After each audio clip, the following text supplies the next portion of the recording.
We talked about Laura's shoes last week, but now I feel like we need to talk about Lucy's shoes. So if you're not, for all the listeners that aren't watching on YouTube, can you describe your footwear for us, please? It's a good excuse to subscribe. Yeah, on YouTube. Join the channel. I'm jumping on the ballet pump trend a bit late, but giving it a go. Seeing if I can revive the new look era. They're a chrome silver slingback? Yeah. Ballet pump. They're very shiny. They are. Magpie. Doesn't match because they've got gold jewellery on, but It's all right. We'll let it slide. They look great. Love them. it's giving ballerina. Welcome to The Vault with Financielle. This is a safe space where we talk all things life and money and no topics are off limits. Good morning. Good morning. Happy Thursday. Love Thursday. Favourite day of the week. Vault day. For Thursday, Vault day. I know lots of people have been asking for longer ones. Sometimes I know, but you're like, sometimes you can't shut us up, so I'm surprised they are as short some days as they are. We try our best. Oh, I just was trying to wash out the couscous. Show me your teeth. That side. You're okay. You're like, there's probably just a gap in mine. Calvin's living life. Oh, it's right in the middle. This is what happens, guys, when you meal prep, buy from the supermarket, bring your food. I was being organised and and you a end up with financial salad in well-girly. your teeth. Have you Yeah. seen the TikTok girl? And she's like, I will never meal prep again because one time I meal prepped 5 meals and then ate them all in that day. It backfired. All the comments are like, you must be so good at cooking. Don't worry about it. Yeah, when there's leftovers, sometimes you're like, oh, that'll do for lunch tomorrow. And then an hour later, you're like, Stood there by the pan like, just another mouthful. and then you're like, it's not really a meal now. That's not enough. I'll just finish it. We'll do everyone a favour. It's worse when there's only enough for one portion left over, because in my family that often happens because there's a lot of us, so you don't usually overcook to like double up for everyone. And it's the race between me and my husband who can have the leftovers. I was like, there's stuff for a sandwich in the fridge, going to work, bye. Run off with the Tupperware. God, Alex always gets all leftovers. Come on, Lucy. Why? I don't know. He just is like, Because you know, I lunch. do assume now as well. I'm like, oh, you can eat that for lunch tomorrow. Absolutely not. It depends though. She then has a better lunch. Yeah. Yeah, if I've got a good lunch. If plan, there's I'm a like, plan. you have Keep it. this. You have Yeah, this. you have You keep that. the healthy you deserve salmon. it. You deserve it. I'm going to have this. I don't cook, so I cannot claim leftovers. I cook and don't get leftovers. Who's the mug? Me. Okay, I've got a good controversial opinion today. In a divorce, you should get out what you put in financially. Or the D word, guys. D-word. For those of you that are going through it, have been through it, want to go through it, just feel for you. This is a stressful time for so many people. So your controversial opinion is you should get out what you put in. Mm-hmm. What is the... This is not like Bible. I feel like Kardashian saying that. I've always wanted to say that. Bible. Non-practicing Christian. Like a general consensus, is that the right word? Like, is it always the woman in heterosexual relationships? Is it normally the woman that doesn't get out what they put in financially? Like, does the man generally end up a bit better off? Well, no. So all they do is in... So in answer to your question, typically, and we're talking about averages here, and especially in the UK, but a man would have put more in because during the marriage they will have earned more, because they're statistically likely to have earned more. On the way out in a divorce, especially in the UK, there's a basically presumption of 50-50 generally of assets. And when there's no nuances, and when there's similar salaries, and when there's similar backgrounds, and when people haven't come from wealth, that generally feels fair. And you know, the higher earner, if it's a man, may feel aggrieved by that and gone, I have earned this all this time. I've put all this. This is my pension. I've paid for all this.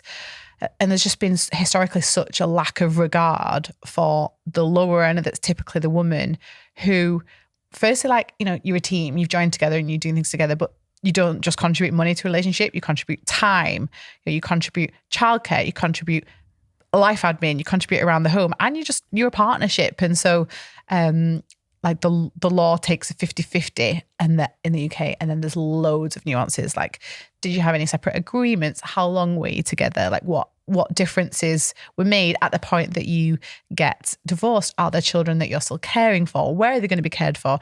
You know, there's something that here in the US, like I've heard alimony, like that's like spousal support. That's where I'm supported by you, and I've not done extra career stuff, and I've sacrificed my career so that we could have this family home.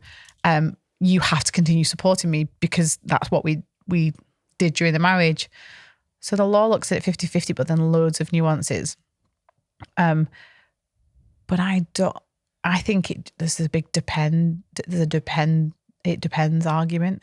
Like if you're 2-3 years and then it's an earlier divorce, you know, and one person like put in a 50 grand house deposit, the idea, you know, as the female, I'm going to say, and it was the man putting the deposit in, for me to go, well, I should have half that.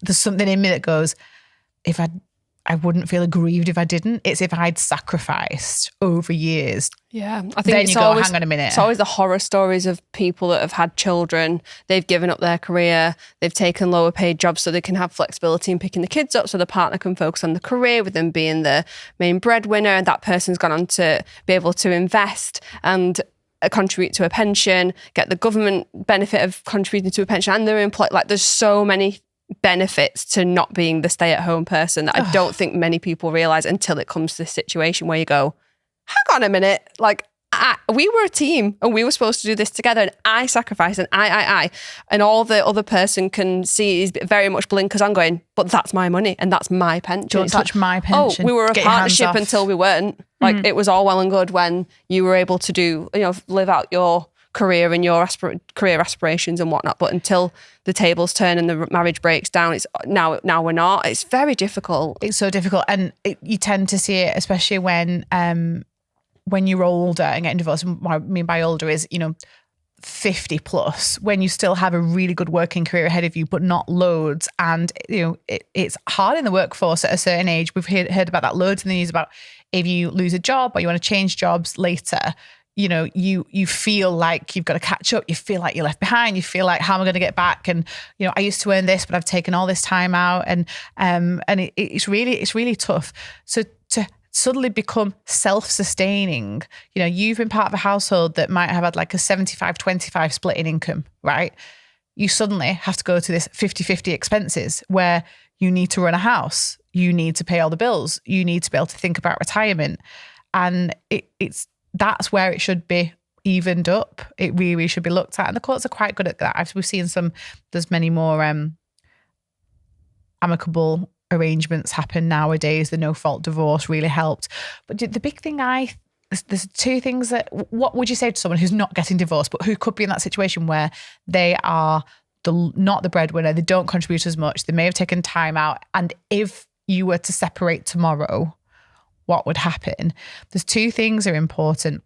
One is knowledge of the financials.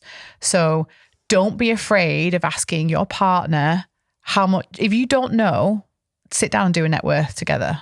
Financielle, we've got the app, sit down together.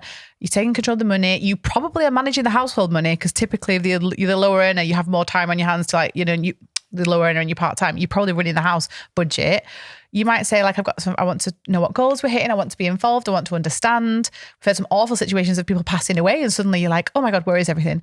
So what is in respective pension pots? What benefits do people get death in service? What savings do we have? How much do we pay in our mortgage?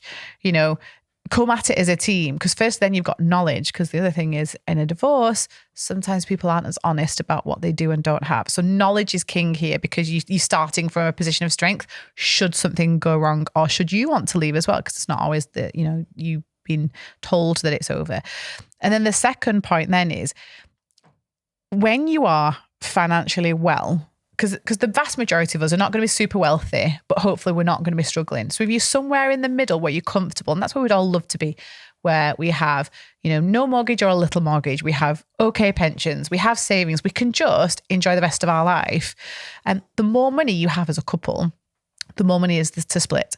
When there's not as much, it definitely gets a lot more about, well, that's mine and that's yours. Whereas when there's not a lack, like when you feel that I've got enough, it's not as stressful. Does that make sense? If you've always had a positive money relationship together, i.e. we budget together, we hit money goals together, there's then no secrets or, like less Laura tension. said, tension or like one-upmanship, because you know where each other stand. As soon as a divorce comes round, you know realistically how much you've got in your pension. You know there's not going to be no surprises, no hiding of secrets, transparency always throughout pre-divorce. Let's think about pre-divorce.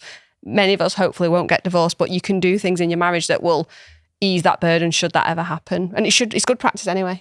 Yeah. And if you're going into a relationship where you have money and wealth and one doesn't, or if you're going into a relationship where, I forgot what I was going to say then. Where it's a second marriage, or there may be stepchildren, or there's so many nuances that I know this sounds stiff, but see a lawyer about it. Have a little chat about the practicalities, because you don't want to be, I don't want to mention it. We'll just, I'll rock the boat. But, we will, it's probably something we could do more of in the community actually, and on content on, your rights. Rights when you're not married. I think that's another thing. We've got long-term cohabitation that doesn't necessarily have any legal protection. And so knowing where you're at, if you're embarking on a relationship, what your rights are, what they're not, what are some tips, because you've got to go into it not like with blinkers on or kind of ostriching a little bit and going, it'll be fine. What was the TikTok that you saw where the girl was splitting up from the guy and she did a PowerPoint presentation? We mentioned it on a pod a few weeks ago. Splitting of assets. And it was like a conscious uncoupling, and she did a presentation where she proposed how they should divide their assets. And it was so, I don't know, it was lovely. Like refreshing. It was grown up. It was very responsible. Now listen, if he's like cheated on you and it's over, I can imagine you going, I want everything. like the movies. Yeah. Like I can imagine the last thing you want to do is, that's quite fair. But I've seen it the other way, where someone wants to leave a relationship, even when the other person's cheating on them, but they still go, I just don't want to fuss. Like, just give me whatever. Have it. No. Yeah. No. Make the fuss. Make a fuss, because it's what you're legally entitled to. And lots of people don't understand these extra things that have impacted why their pension pot is smaller, why they don't know where these extra savings are, why they're going to earn less for the rest of their life, but their partner who's been on an earning trajectory is earning more. All of that it was accidental, but it was done. So it was the result of decisions that had been made Together. So, God, that was controversial. Anything... Maybe we should get a divorce lawyer on at some point. I think that'd be really helpful. But if you have any questions related to that, even in a really good place relationship-wise, but you want to know that you're doing the right things, ask us them, because we don't know what you're struggling with until you tell us. So email into the vault, message in the community, contact us on Instagram, tell us what you're struggling with and what you would like to learn, because I think there's so much to unpick. Agree. But I'm happily married, so for now. That was a journey. Okay. This is the first dilemma this week, and there's a lot of figures, numbers, and dates. Okay. So I need my phone out. You're speaking to the wrong everyone person. make some notes. Notes, yeah. I was just thinking that. Where's my notes Stay up. page? Keep on track, and keep up. You might need to wind it back. That's absolutely fine. But I'm not rereading it, so. This is like comprehension. I'm tired just thinking about it, to be honest. Okay. I have a financial disaster. I've spent the past 5 months recovering from being unemployed for 4 months due to redundancy. I've only received a month's redundancy pay, which has resulted in me dipping into my house savings by £1,000. I didn't have any backup savings as I was living paycheck to paycheck. I was doing very well with my savings recently. I've managed to save up £600 for the house savings I lost, £400 for my car insurance, and £250 for my friend's wedding. I do have around minus £150 on my Monzo Flex. This was more, but I'm paying it off monthly as it's low interest rates. My financial disaster is, I've been waiting to hear back from a job I went through a lengthy interview process for, which I really wanted, and it would give me a £7,000 pay rise. Unfortunately, I then lost my job at my current place very recently due to differences and a couple of errors on my part. Due to the way the payday falls at my current job and the fact I had 3 sick days due to COVID, this means I will be paid £800 less than my usual, and and my new job doesn't start until next month. I'm gutted as I felt in control of my savings and it's my birthday this week and I know I will have no money to do anything, but I'm pleased I've been offered the new job, which will be roughly an extra £350 a month. How would you recoup from this financial disaster? So she's got a gap. She's got to bridge a gap, There's hasn't she? a gap in between old job, current job. She's getting paid less on her current payday. So she's not in financial jail. I know that people have asked about jail before. Put the cuffs down. But it sounds like she's not got an emergency fund. Sounds like she's trying to pay off Monzo Flex, another annoying product. Don't like it, Monzo. Because she's messed around with that. And but it sounds like she's not got emergency funds. And she said, see, I'm already asking questions about the numbers, but she's put money into a house fund. She had to dip into her house savings fund by £1,000. She's replaced 600 of that. So she's got a house. So she's got savings. So we would love, especially in a situation where you've lost a job, to be able to have a seamless transition, or one where you've left a job and started another.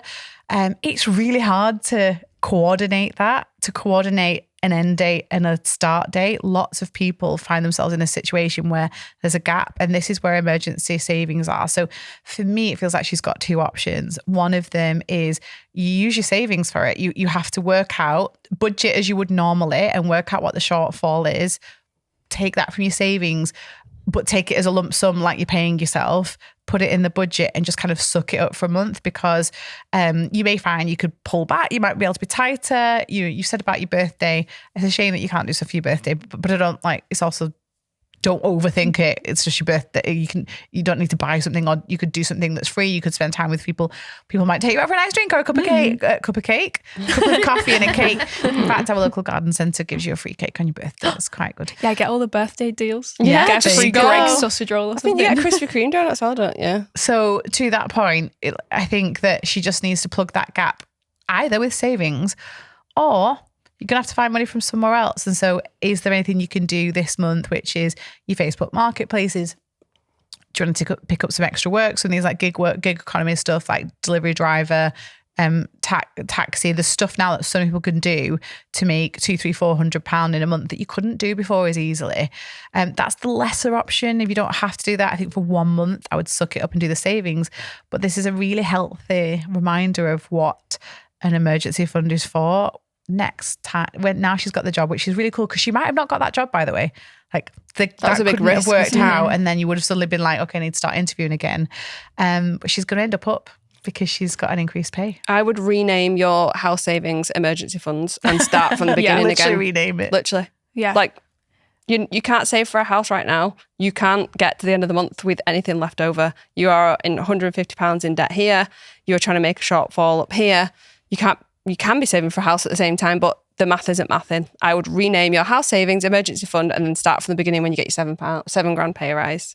Get Simple. Monzo Flex cleared. Gone. Can you turn it off? It's so tempting. I'm not Monzo girly. I've not touched Monzo Flex. Get a notification every That now is and a again. flex. I bet you do. And I'm like, That is a flex. Is it credit? Or? Is it buy now, pay later? It's and it's like Spread early pay, payment. isn't it? You can It's spread like, payments so. back. Yeah, you could get your salary paid earlier. Yeah, icky. Your face says it all. Yeah. not feeling it, Monzo. No. not feeling it. The pink card is Are you not still making with up them? for it. Yeah, I love Coral, Monzo. hot coral. I love Monzo. Hot Coral. I hate you. I love you. I hate that product. So, emergency fund renamed as other way around. Yes. Get once you start your new job, get Monzo Flex cleared, and then you can go on your house saving mission, as we talked about last Could week. probably clear it. It sounds like she could clear it with the house savings because she's done 600. probably. She's got a gap of 800, did you say? And Yeah. she doesn't say how much into is- it she by doesn't a say how much is in a no, house but savings, she dipped into it by 1,000. So that language seems to me that there's still money there. Yeah, get your 1 month's expenses in a pot. That's your emergency fund. Don't pretend it's house savings. Crack on with your Monzo Flex, any other debt you've got. And then you will have more money, less stress. You'll be able to save for that house much more quickly. Good luck. It's a pretty easy one in the end. Yeah. Considering it was quite like a lot of Mathematics. numbers dates. and time dates and whatnot. Like, it's pretty simple. You're welcome. Okay, good community win this week. Hi, ladies. I really want to share my win with you.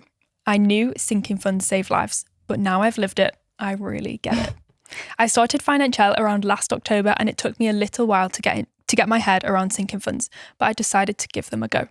My very first sinking fund was for my best friend's wedding. I've been the bride, but never a bridesmaid, so I knew it would cost a lot, but I had no idea how much. I put a chunk of money away each month, and when it came to paying for things, it was just there, ready to go. I managed to pick up some extra work to top it up too. I still made smart choices within the sinking fund expenses. I bought the cheapest bridesmaid's dress, did my own hair, and wore shoes I already owned. I have a modest salary, but with all the knowledge I've gained from you all, not only was I able to pay off $4,000 of my credit card, and this is the most special part for me, I was able to gift my best friend her wedding cake when her original plan fell through. I've even had an excess at the end of the month. Financielle has allowed me to be the giver I've always wanted to be and thought I could never afford to be. I'm super grateful for the team, the community, and everything I've learned. Thank you so much. Oh, I like that How one. nice She is that? gifted her friend the wedding cake. Got a nice gift. When you're a giver as well, it's so hard when you're struggling financially because you're so tempted to give even though you've not got your own house in order. And it's like a slippery slope because when we get that buzzy feeling from giving a gift, it must be quickly replaced with a bit of dread. Do you know, like, I'm going to give that, but actually I now don't have this over here. So when you have all your stuff in place and you can then gift in that moment. And I love spontaneous giving as well. And I feel like when you're in a good place with your budget, having that spontaneous giving money already allocated in your budget, it means it's not your money. It's already given to someone else, even if you've not picked who it's for yet. We And have that's a quite giving cool. sinking fund, and it can either be like charitable or charitable to friends. Like, do you know what I mean? Like in that situation, you could be like, do you know what? I really want, that person's really struggling. They're having a really crap time. I'm going to get them something. And you're like, but don't worry. It It's impacts, already allocated. it impacts for. nothing. Yeah. It's like, it doesn't derail you because when you're on the financial journey, you don't want anything to knock you off that journey. But if the right things are in the budget, it's like when we've talked with Lydia before about when you sorted your car out and that was the first time that you've been able to do, I think it was service and MOT quite close to each other. Yeah, just not having to go into savings. Because you feel like, oh, you're just taking from me. Like that was my pot, but it's not. It's over in You've the other already corner. let go of it mentally. Well done. Sure. I hope she got a big slice of the cake. Yeah. And can you tell us what the cake was? Filling, please. I need and extra icing. detail on that, please. Don't scrimp on the detail when it comes to food. If you'd like to tell us your community win, head to the community in the app or email it to thevault@financielle.com. Okay, dilemma number 2. I'm scared to clear my debt. I really want to pay off the balance of my loan, and I'm lucky that I have enough savings to clear it, which I've worked really hard to achieve over a few years. I was listening to one of the podcast episodes and it was talking about how motivated you'd be to build the savings back up if you use them to clear debt, which makes complete sense, but I'm so nervous to take the plunge. The interest rate on my loan is pretty high, and I absolutely hate seeing how much interest is added every month. It's just the thought of building up those savings and watching them go on my loan payment and feeling like I'm back to zero savings, aside from the mini emergency fund. This dilemma is positioned as though this person's like failing in some respect or like going backwards on their journey, whereas I'm seeing it as a positive that they have got money to pay off their debt. Like that is just the best feeling ever. And until she does that, she won't realise how good it feels. We were in a position, me and my partner, I think we both had student loans left and we were ready to clear the last bit and we had savings, and it was like we could either mess around and pay a couple of £100 off each month for the next year, or we can bite the bullet, take that savings with a little bit of an emergency fund left over, because that's all we always need that in place to cover what might happen, and do just pay it off. And it is like she said, taking the plunge, it is, but it's so freeing afterwards. And you won't believe how quickly you build those savings up. I think people think it's going to take me as long to save this up as it has to pay the debt off. It's completely the opposite, because you've got excess money every single month that goes towards things that grow. That dopamine hit still is in place, just as it is paying down debt. And you don't want to be paying interest to somebody. That's like, it's borrowed money. It was never your money to begin with. And you're kind of paying the price for it. Literally, you're paying high interest rate. So sometimes I get people to picture this, right? So you've no money in the bank Okay. Or you've got like £1,000, say you're lucky enough to have £1,000 in the bank. Would you go and get a loan for £10,000 at like 28% or whatever, even a nicer percent, a 10%, just to have £10,000 in your bank? To not touch it because it's savings. Would you do that? Ignore interest rates and maths and could you beat it? But I'm saying you wouldn't be able to beat it mathematically. Would you take out a loan to have the cash in your bank? I just don't think you would. So that's a really weird thing. Like, why, of course, borrow it to just hold it to do what with? That's what those savings are versus that debt. So that's one point, which is you wouldn't borrow to have those savings. So why wouldn't you use the savings to pay off? Have to make sure that mini emergency fund's high enough. Like some people clear it all and then go, oh, and you are then very motivated to build up an emergency fund. But the other thing that you can do to assure yourself of the maths and basically prove that if they cancel each other out, you don't have savings. Mathematically, you don't have savings. Go and do your net worth. Because if you do your net worth in the app and you've got all your assets, which is the savings accounts, and then you've got your liabilities, you can only do one net worth a month. So let's just do this month and next month so you can compare. And do 1 month where you've got the savings and the loan, and do the second month where you've got lower savings and no loan. And you'll see a flat line. The net worth does not lie. The net worth does not lie, and it doesn't go down. You didn't lose something. It was fake. Yeah, it was fake. And so at the moment, you're just paying to store someone's money. Like, yeah. And that's the interest is what you're paying, but also like the invisible payment. When you owe someone something, it brings stress heavy that you just don't know. There's nothing like the dopamine hit of paying off a debt, especially when you make that final payment. Like, I wish more of you would film it, record it and remember it. I've seen some really cool TikToks where I saw one where it was payday. I can't remember, send it to you, Lucy. It was payday and she said, I'm not going shopping, I'm paying off a loan and I've saved it for us all. And she rings the loan company on her car and she's got $1,000 and she pays off the car on the camera. That is just gold. Like, that's a dopamine hit. That's excitement. There might be a little bit of scared excitement that, oh, I could have put that $1,000 in a bank and instead it's paid off, but you'll soon forget. And you'll build it back up again. So that's why our advice is still the same from the podcast you listened to where we said that. But definitely 100%, if you have savings, if I had savings put to one side, emergency savings, and then I had enough savings to pay off a debt, I would do it in a minute. I don't think anyone's ever come back to us and been like, you were wrong. Go get another loan. Living regrets. Try it. If you really don't like what we said, go and get another one. You'll be fine. And film it when you do pay it. Okay. Any final words for this episode? I would like to see that person come back and have said what they did. Yeah, next month. Like, in fact, both of them. What? Because the other podcaster.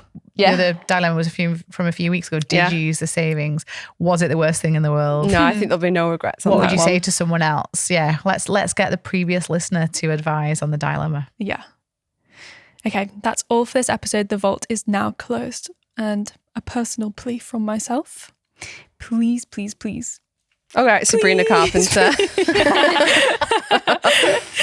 I would love if you would subscribe, follow, share this podcast so we can help grow this amazing community. Just a quick disclaimer, The Vault is just a chat around life and money topics. We are not giving financial advice.